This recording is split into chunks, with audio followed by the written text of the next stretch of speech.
Hey everyone, and welcome back to Rank and File Sports. And today we're going to be hopping right back into our series where we predict every single Power 4 team's record by the start of the college football season. So please make sure to like and subscribe as we will be uploading videos daily. Now, Michigan came in at number 13 in our preseason poll, and they may have won the national championship last year, but they lost their head coach and they lost more than half of their starting players from last year, so there's a lot to replace, and the schedule doesn't look too favorable for doing so. Michigan opens the season with Fresno State, which is a pretty easy non conference game to start off with, and it'll be a good tune up game for Alex Orji before the home matchup against Texas, which is going to be a very difficult game for Michigan. Then Arkansas State, another pretty easy home game before two mediocre teams come into Ann Arbor to kick off Michigan's Big Ten season. Then two straight road games with a bye week in between in Washington and Illinois. The Washington game is a national championship rematch. That'll be kind of interesting, even though both teams have lost their head coach and a lot of their players from last year. The only really rematch essentially is the names. Most of the players didn't really spend that much time playing in that game. Michigan State is a rivalry matchup, so that one could be interesting, especially because it's the week before the Oregon game. There's upset potential if Michigan gets caught looking ahead, but I wouldn't worry too much about this one. However, the Oregon game is definitely one to worry about for Michigan. We have Oregon ranked number 4 in our rank and file preseason poll, so definitely a team to watch out for, especially with Dylan Gabriel at quarterback. I think they're going to have an explosive offense, and this one could potentially get away from Michigan in a hurry. The next two games, not really much to worry about, with a road trip to Indiana and a home game against Northwestern.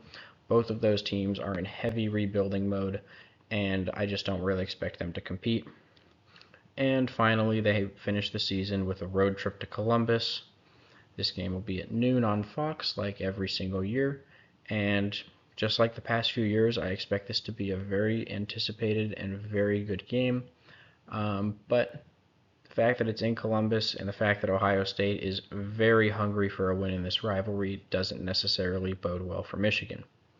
What does bode well, though, is the fact that they have 8 home games this year, which is going to give them a very good chance to at least finish high in the Big Ten if they don't end up making the conference championship.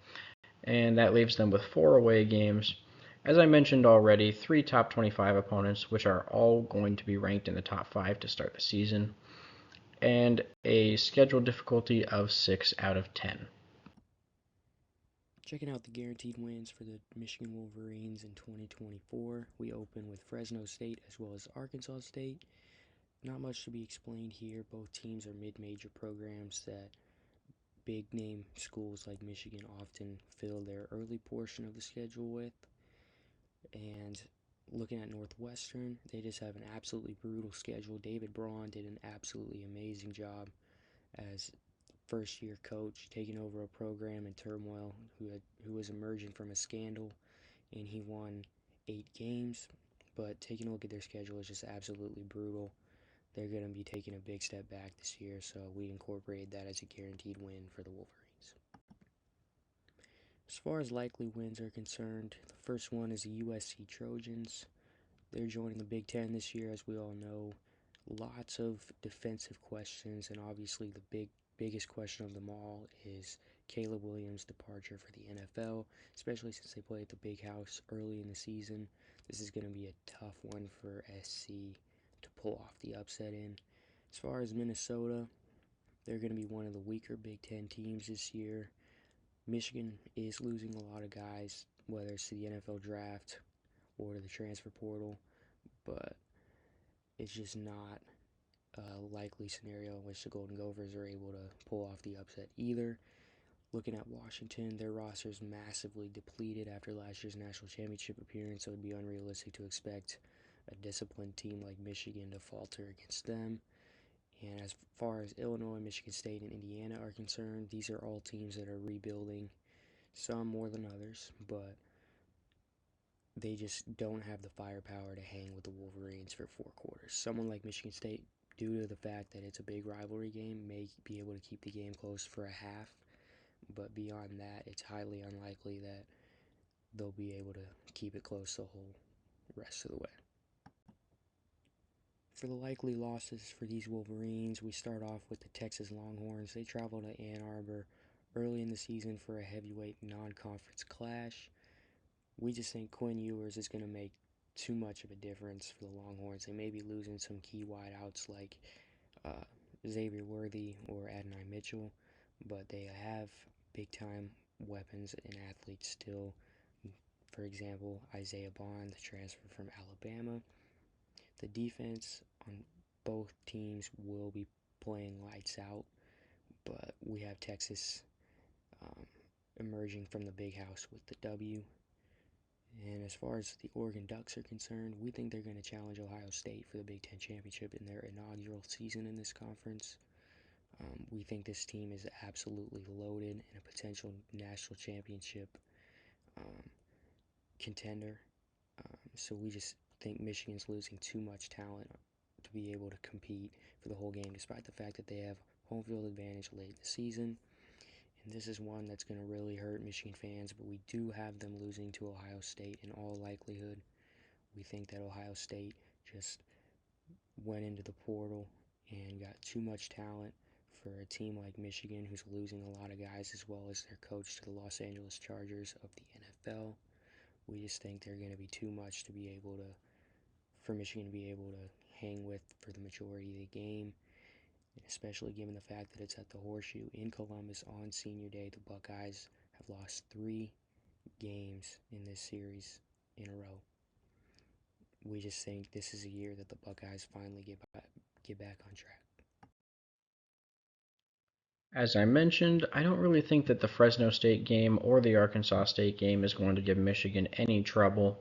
But that Texas game in between those two, I really don't think Michigan's going to be able to win. I think Texas is just too good, even though it's on the road. So we went ahead and gave the Longhorns the win there. I do think Michigan goes on a bit of a run after that. The Big Ten schedule is not very difficult to start out. So I think that going into the Oregon game, they do only have 1 loss. However, on November 2nd, I do expect that number to increase to 2. I think Oregon is just too good to lose that game, even though it's in Ann Arbor.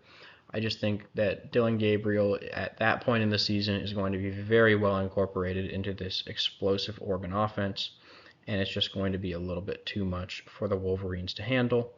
The next 2 Big Ten games should be a piece of cake before finally going to Columbus, and I think this is the year that the Buckeyes get their revenge.